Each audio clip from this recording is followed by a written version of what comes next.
Water is an important natural resource and a finite resource that needs protection, conservation, and our reservoirs for the long term benefit of humankind.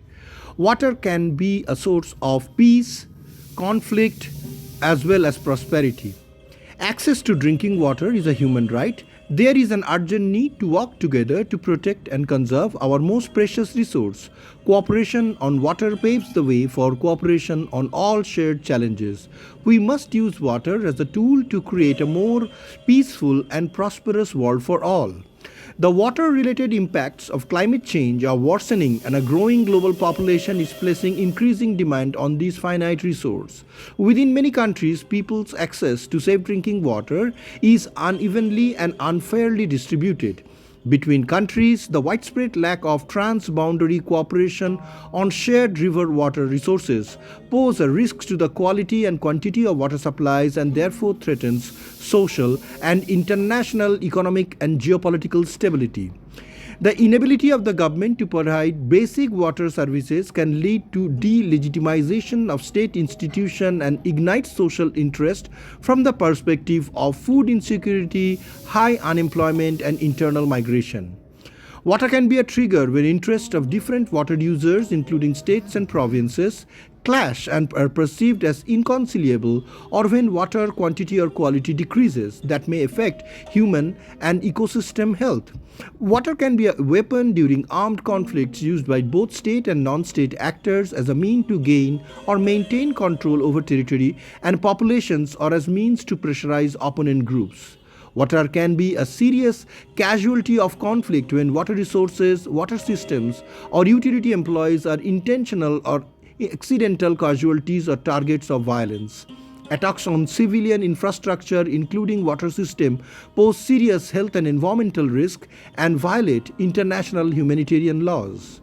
Over time, there have been many more incidents of cooperation than conflict over water, but there is much more to do for all of us. We must act upon the realization that water is not only a resource to be used and competed over, but it's a human right intrinsic to every aspect of our life on this planet. At the local and national level, different water users, particularly water and sanitation utilities, energy, food, and industry, must cooperate through an integrated water resource management approach and promote a circular economy that fulfills people's human rights. At the basic level, countries should develop agreements and set up institutions to peacefully manage water resources that cross international borders. Government should cooperate on transboundary water bilaterally, regionally, or globally, for example, through signing up to and implementing the United Nations Water Convention and Water Courses Convention.